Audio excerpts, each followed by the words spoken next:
E aí, tudo certo? Como estamos? Material de anotação nas mãos? Podemos começar? Então vamos lá. Para que possamos entender a arte no contexto da ditadura, vamos voltar um pouco no tempo com o papel de um certo grupo de artistas que começa lá em 1955. Esses jovens artistas são um grupo comunista, que filhos de comunistas, em sua maioria, montam um grupo de teatro. Acontece que a montagem desse grupo de teatro não era apenas o desejo desses estudantes secundaristas, era também uma tarefa dada pelo Partido Comunista, que queria politizar mais as pessoas e viu na montagem de um grupo de teatro uma possibilidade de atuação. Esse grupo ficou conhecido como Teatro Paulista do Estudante, o TPE. Nesse grupo atuavam o Gianfrancesco Guarnieri, Vera Gertel ou Duvaldo Viana, por exemplo.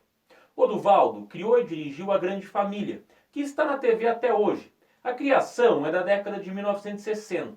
O que vemos hoje é uma remontagem, ou seja, a adaptação em novos episódios de uma série que tem o mesmo argumento, isso é, a vida cotidiana de uma família de classe média-baixa carioca. Gianfrancesco Guarnieri faleceu mais recentemente. Talvez você o conheça por Mundo da Lua, ou por algum filme, ou por algumas das várias novelas de que ele participou. Mas Guarnieri foi realmente muito importante justamente por inovar e criar o estilo que marcou tanto o teatro e talvez a arte como um todo naquele período. Falar das questões do povo brasileiro. É de 1958 a peça Eles Não Usam Black Tie. Essa era uma peça que depois se tornou filme. Eu recomendo que você assista. É muito bom o filme. Ele discute um período de greves dos trabalhadores e a divisão entre os trabalhadores governistas e os trabalhadores revolucionários. É muito bom. Enfim, podemos dizer que esse foi o começo do teatro engajado. Aquele teatro que olhava para o povo, para o país, para o governo e fazia suas críticas. Várias companhias de teatro despontavam nesse momento. TPE, Teatro Arena, Centros Populares de Cultura, Teatro Opinião e diversos outros que também contribuíram. Acontece que havia poucos autores e atores para ocuparem de forma consistente tantas companhias. Então elas eram mais ou menos combinações de um grupo restrito de autores que em espaços ou sob diretores artísticos diferentes produziam espetáculos diferentes. É o que acontece com o TPE e o Arena, por exemplo. Gianfrancesco Guarnieri leva sua peça Eles Não Usam Black Tie para o Arena e de lá para o Brasil todo. Também são promovidos seminários de dramaturgia, especialmente depois que Augusto Boal volta dos Estados Unidos com a proposta de fazer valer uma máxima que a literatura já vinha enfrentando desde os anos do modernismo e sua formação, que era de que era preciso encontrar caminhos próprios para a arte nacional. Não bastava importar tudo de fora, simplesmente montar aqui no Brasil peças de autores estrangeiros, mas trazer para o país um pensamento autônomo de valorização da nossa cultura e reflexão sobre os nossos dilemas e problemas sociais. Essa abordagem veio a calhar e muitos grupos passaram a utilizar dela. Por exemplo, Oficina, que tinha por fim também fazer o uso crítico do ator, do teatro, da produção de texto, do figurino, enfim, tudo que envolve a produção de uma peça de teatro deveria ser pensado no contexto brasileiro, desenvolvendo uma intelectualidade brasileira. Claro que naturalmente foram surgindo diferenças e os grupos passaram a se compor mais por afinidade e leitura de mundo do que por obrigação ou imposição de qualquer tipo. A peça Opinião ficou em cartaz em São Paulo, depois foi para o Rio de Janeiro. Depois de um ano no Rio de Janeiro, os artistas e atores tomaram rumos um pouco diferentes. Alguns voltaram a São Paulo, outros permaneceram no Rio, pois entendiam que ali a efervescência cultural gerada contra o golpe de 1964 podia levar as artes mais adiante, ou trariam um papel mais relevante para a arte.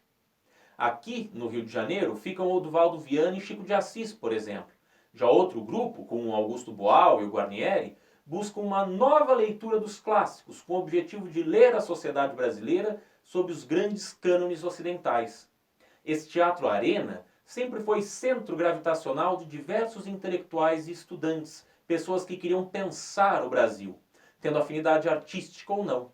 Edu Lobo, grande músico e letrista, por exemplo, também estudante à época, se aproxima do grupo, Com certeza você já ouviu alguma coisa dele, bem como do cenógrafo Flávio Império.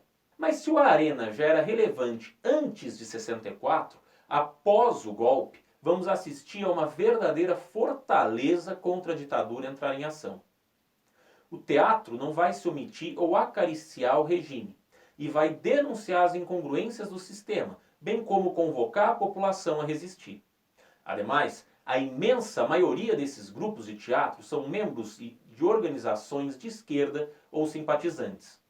Mesmo antes do golpe, o Arena já havia procurado a UNE para fazer atividade juntos.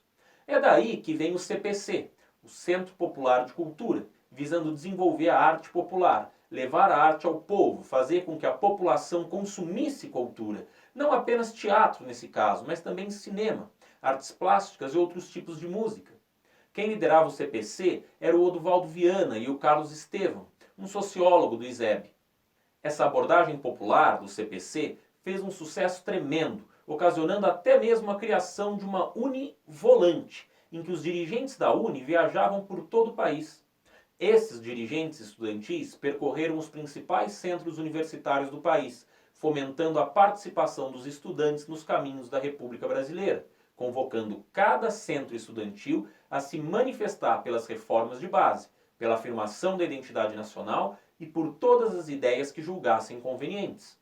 Esse trabalho da Univolante gerou mais de 12 CPCs por todo o país. O trabalho do CPC se concretiza, por exemplo, em uma parceria com a editora Civilização Brasileira para a publicação da coleção Violão na Rua, com o subtítulo Poemas para a Liberdade. Aqui, liberdade como uma utopia romântica de um povo-nação redentor da humanidade. A maior parte dos poemas versava sobre a recusa da ordem social instituída por latifundiários imperialistas e pelo capitalismo. A publicação dos volumes tinha total relação de temporalidade com as ligas camponesas. Ainda estamos na transição antes do golpe. Depois do golpe, poemas como João Boa Morte, Cabra Marcado para Morrer, que nos aponta o seguinte: que é entrando para as ligas que ele derrota o patrão, que o caminho para a vitória está na revolução. Isso é Ferreira Goulart.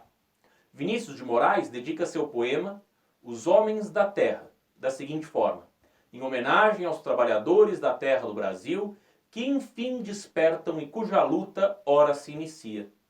Podemos dizer, portanto, que o clima dos primeiros anos da década de 1960, somado ao PCB e ao ISEB, corroborou para o surgimento de uma obra como Violão de Rua, que é, sem dúvida, um retrato de uma utopia marxista e, ao mesmo tempo, romântica da afirmação da identidade nacional do povo brasileiro que preserva ainda características pré-capitalistas. O prefácio de seu editor, Moacir Félix, contém o seguinte pensamento: Violão de Rua almejará ser a utilização, em termos de estética, de temas reais, de temas humanos, baseada na certeza de que tudo aquilo que é verdadeiro serve ao povo, de que o uso apaixonado de uma verdade é o instrumento por excelência da humanização da vida. É o ato de mostrar a ação dos poetas intervindo na vida para dialogar emocionadamente com aquilo que ela possui de mais vivo e de mais dinâmico. Nas condições atuais de nossa história, um dos seus objetivos imediatos, portanto, não poderá deixar de ser o de revelar também o sentimento dessas duas verdades, que cada vez mais vão se clarificando no coração do povo brasileiro. Uma, a identificação da luta contra os imperialismos, sobretudo norte-americano, com a luta pela nossa emancipação econômica. Outra, mais funda, a de incompatibilidade essencial entre o regime capitalista e a liberdade ou construção do homem. De forma relativamente análoga, o cinema passava por mudanças no mesmo período, ou seja, entre 55 e 64. Ainda falamos de cinema novo nos anos 1960, com Glauber Rocha, Nelson Pereira dos Santos, Cacá Diegues, Rui Guerra e Arnaldo Jabor, por exemplo. O cinema também era bastante combativo quanto ao que se via no Brasil. Fazia seus fortes questionamentos, trazia reflexões, também o cinema, sobre a realidade brasileira, buscando também a identidade nacional. Assim como os dramaturgos e atores, grande parte dos cineastas eram de esquerda. O movimento se constitui como um movimento a partir de textos do próprio Glauber Rocha e de Gustavo Dal em diferentes jornais do país. Esses textos dialogavam entre si e convidavam os leitores a pensar o cinema e suas questões. Quando pensavam os princípios do cinema novo, apontavam para uma produção de baixo custo e a temática nacional. Isso, claro, aproximou o CPC e a UNE do cinema. O clássico 5 vezes Favela, por exemplo, foi financiado pelo CPC e pela UNE. 5 vezes Favela possui 5 episódios: Coro de Gato, O Favelado, Zé da Cachorra, Pedreira de San Diogo e Escola de Samba e Alegria de Viver.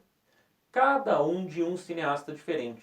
Interessante que depois de filmar 5 vezes Favela, alguns dos cineastas consideraram o CPC excessivamente instrumentalizado, ou seja, muito voltado para a produção de uma ideologia voltada para o Partido Comunista. Para eles era preciso promover a crítica, mas não era desejável trazer a cumplicidade com o marxismo. Glauber Rocha publica em 1965 seu manifesto Estética, ou Estética da Fome, falando da existência de um cinema de terceiro mundo, ou pelo terceiro mundo. Veja uma passagem do manifesto, mas não deixe de ler o documento todo. Nós compreendemos essa fome que o europeu e o brasileiro, na maioria, não entendeu. Para o europeu, é um estranho surrealismo tropical. Para o brasileiro, é uma vergonha nacional. Ele não come, mas tem vergonha de dizer isso. E, sobretudo, não sabe de onde vem essa fome. Sabemos nós, que fizemos esses filmes feios e tristes, esses filmes gritados e desesperados, onde nem sempre a razão falou mais alto, que a fome não será curada pelos planejamentos de gabinete e que os remendos do Technicolor não escondem, mas agravam seus tumores. Assim, somente uma cultura da fome, minando suas próprias estruturas, pode superar-se qualitativamente. E a mais nobre manifestação cultural da fome é a violência. Depois, mais adiante, ele explica o que quer dizer essa violência. Do cinema novo, uma estética da violência, antes de ser primitiva, é revolucionária. Eis aí o ponto inicial para que o colonizador compreenda a existência do colonizado. Somente conscientizando sua possibilidade única, a violência, o colonizador pode compreender pelo horror a força da cultura que ele explora. Enquanto não ergue as armas, o colonizado é um escravo. Foi preciso um primeiro policial morto para que o francês percebesse um argelino. Repare aqui o contexto da Guerra Fria permeando o texto e o contexto em que o cinema novo e o Brasil se inserem. Como você pode imaginar, vários inquéritos policiais militares são abertos contra artistas tidos como adversários do golpe. Ocorre que tanto o Teatro Oficina e Arena, como o cinema novo, são anteriores ao golpe. O golpe é a favor dessas ideias combatidas por essa estética artística. Claro, os artistas se juntam e colocam certa intencionalidade em suas obras pós-64. Mas mesmo antes disso, já eram contrários ao que um dia o golpe viria a representar. Com o golpe, a UNE, por exemplo, tem sua sede invadida. Meios artísticos e sociais são praticamente inviabilizados. Pouco se pode fazer com a censura indireta trazidas pelos inquéritos policiais militares. Mas mesmo assim, os artistas se mobilizam e contestam. Não apenas a realidade, mas esse outro viés, que é o da ausência da liberdade. Então, se o país tinha as questões que tinha, agora havia mais esta, que era de um autoritarismo que não permitia pensar a realidade brasileira, nem propor alternativas às questões sociais. Talvez o primeiro grande marco da cultura pós-golpe seja o show Opinião.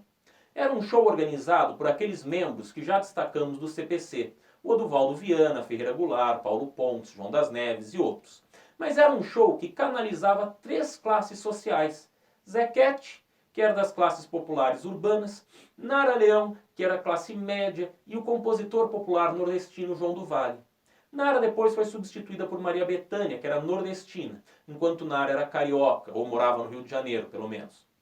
Vejam, o próprio nome do show, Opinião, é de uma música que vem o nome do espetáculo. O primeiro verso dessa música é o seguinte: podem me prender, podem me bater, podem até deixar-me sem comer, que eu não mudo de opinião.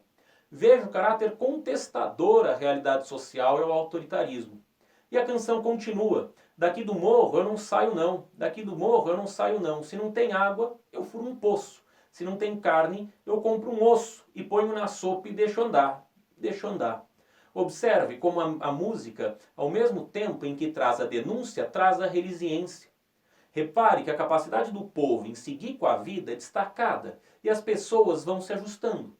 A canção termina com os seguintes versos: se eu morrer amanhã, seu doutor, estou pertinho do céu. É uma mistura de resiliência, conformismo, denúncia, crítica às condições de vida de uma boa parte da sociedade naquele momento, não apenas nas grandes cidades, mas também no interior. A denúncia também vem na canção Carcará. Durante a canção temos as seguintes palavras: lá no sertão é um bicho que avoa, que nem avião, é um pássaro malvado, tem o bico volteado que nem gavião. Carcará, quando vê roça queimada, sai voando, cantando, vai fazer sua caçada. Come em té cobra queimada, mas quando chega o tempo da invernada no sertão, não tem mais roça queimada, Carcará mesmo assim não passa fome. Os borrego que nasce na baixada, Carcará pega, mata e come. Carcará não vai morrer de fome, mais coragem do que homem. Carcará pega, mata e come. E no meio dessa música, que já é perturbadora, já é violenta, vem a denúncia de uma outra forma de violência, da necessidade de deixar a sua casa por não ter do que viver em sua região. Durante o show Opinião, no meio da música Carcará, vem a seguinte estrofe: em 1950, mais de 2 milhões de nordestinos viviam fora dos seus estados natais. 10% da população do Ceará emigrou, 13% do Piauí, 15% da Bahia e 17% do Alagoas. Mas o show Opinião não se esgotou nesse show cantado. Também se desenvolveram mostras de artes plásticas com esse nome, em apoio explícito à música. 29 artistas plásticos organizaram no Rio de Janeiro a mostra Opinião 65. Depois tivemos ainda, em 1966, o Opinião 66, que contou com a presença de Lígia Clark e também trouxe artistas estrangeiros para o Brasil. Outro desdobramento foi a mostra Nova Objetividade Brasileira e inúmeras manifestações menores. Alguns dos participantes depois tiveram que se exilar, como Mário Pedrosa. Outros foram presos. Foram tantos os presos que organizaram até um ateliê de artes plásticas no presídio Tiradentes, em São Paulo. Mas voltando ao teatro, vamos fazer mais 2 comentários. O Opinião volta à cena com Liberdade, Liberdade, de Milor Fernandes, e depois com Se Correr o Bicho Pega, Se Ficar o Bicho Come, de Oduvaldo Viana e Ferreira Goulart. O segundo comentário é sobre um grupo de teatro que surgiu na Faculdade de Direito do Largo de São Francisco da USP, em 1955. Também dialogou muito com o Arena, criou bastante até 69, quando mingou, quando tudo mingou por conta do AI-5. Os grandes marcos desse grupo teatral são O Rei da Vela, de Oswald de Andrade, e Roda Viva, de Chico Buarque. A peça de Oswald de Andrade tem a seguinte sinopse: no escritório de usura de Abelardo e Abelardo, o protagonista Abelardo I, um banqueiro agiota, o rei da vela, com seu domador de feras, o empregado socialista Abelardo II, subjugam clientes numa jaula. São devendores impontuais e protestados. Burguês, Abelardo faz um negócio para a compra de um brasão, ou seja, de um título de nobreza, de um sobrenome importante para a família. Esse negócio seria casar-se com Heloísa de Lesbos, que se negocia como uma valiosa mercadoria para a manutenção da família dela, que estava falida pela crise do café, no seleto grupo dos 5% da elite. Abelardo I, submisso ao capital estrangeiro do americano, no terceiro ato leva um golpe de Abelardo II, que o sucede na manutenção da usura do capital. É um olhar que cabia à sociedade do café em crise e que cabe ainda por meio de uma releitura à sociedade dos anos 1960, também em crise, mas por outros motivos. É por meio de uma linguagem agressiva e irreverente que surge essa violenta crítica cheia de autogozação sobre os países latino-americanos. É rir de si mesmo, é brincar com o fato de sermos subdesenvolvidos e principalmente é denunciar as alianças entre as classes sociais que não estão interessadas em promover reformas significativas para a mudança social, ou se estão preocupadas, ao menos não querem perder os seus privilégios por conta disso. Aqui, em lugar de comentar da Tropicália, dos Mutantes e da apropriação do movimento hippie pelo movimento estudantil brasileiro por parte disso, queria fazer alguns apontamentos para o papel da propaganda e ainda dos cineastas após 1960, quando tivemos as consequências do AI-5 de 1968 e tivemos que pensar em outras formas de trabalhar ou de atuar no cenário brasileiro. Já que houve a derrota dos movimentos de esquerda pela ditadura e o mundo caminhava cada vez mais distante dos ideais daqueles revolucionários no início dos anos 60. Esses cineastas, esses agentes, esses técnicos precisaram pensar uma outra forma de se manter no Brasil, uma vez que fazer o cinema que eles haviam pensado não era mais possível. Além de termos o total domínio político e repressivo por parte da ditadura, também a esquerda não conseguia mais dominar o teatro, o cinema, nem principalmente a televisão e o rádio. Tudo sob forte censura. Os meios técnicos não eram mais acessíveis à esquerda. Não era possível filmar e reproduzir o cinema novo por todo o país. Nem era possível entrar nas novelas. Algumas, como Rock Santeiro ou obras como Bem Amado, conseguiram parcialmente driblar a censura ou atingir o público de alguma forma. Mas a esquerda, a revolução de esquerda, não veio. A técnica não foi dominada pela esquerda. O Estado se apoderou também da cultura. A TV Globo teve papel enorme na capacidade de colocar o Jornal Nacional no ar, ao vivo, para todo o país, unificando de maneira inédita a moda, a maneira de falar e a maneira de pensar do povo brasileiro. A Embratel, o Ministério da Comunicação, a Embrafilme, o Serviço Nacional do Teatro, a Funarte, o Conselho Federal de Cultura, todos esses são filhos da ditadura que soube direcionar o que poderia e como poderia ser feito, produzido em termos artísticos. Também é obra do governo a produção daquelas propagandas históricas em defesa do regime. Aquilo é obra cinematográfica, artística. São desenhos, músicas, filmes, conceitos que precisam ser desenvolvidos e multiplicados. Slogans criados, representações produzidas e tudo em nome do Estado, tudo em nome da revolução, em nome da ditadura. Talvez o filme símbolo desse período seja o que retrata a independência nacional e tem Tarcísio Meira como Dom Pedro I. Ali construímos a noção do herói da nação, resolvemos a questão identitária. Mas identidade elitista, branca, aparentemente democrática, sem conflitos. Sendo o Brasil um país calmo, em franco crescimento, enquanto o mundo todo sofre com as mazelas da Guerra Fria. Se não era isso que acontecia, era essa imagem que o governo queria passar. Nem mesmo a abertura lenta, gradual e segura alterou muito o ritmo das coisas. O cinema se torna pornochanchada, falando de revolução sexual, mas não de revolução política. A canção de protesto míngua. Somente nos anos 80 fala-se mais abertamente de protesto, de democracia. As artes plásticas, a literatura e o teatro estão praticamente esquecidos. Saímos da ditadura, mas entramos em uma nova ditadura de cultura e comportamento. A ditadura da televisão. Até mais.